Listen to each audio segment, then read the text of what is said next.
Narito ang 7 pinakaginagalang na karakter sa One Piece.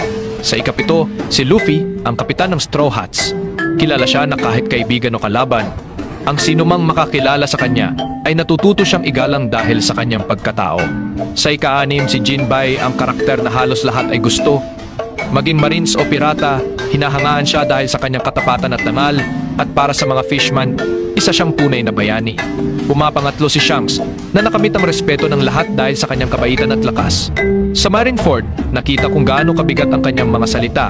Sa ika-4 naman ay si Kozuki Oden, ang dating shogun ng Wano. Bagamat dati siyang tinawag na hangal at walang hiya, nang malaman ng mga tao ang katotohanan, labis silang nagsisi sa kanilang mga sinabi. Sa ika-3, si Garp, ang marahil pinakaginagalang na marine sa serye.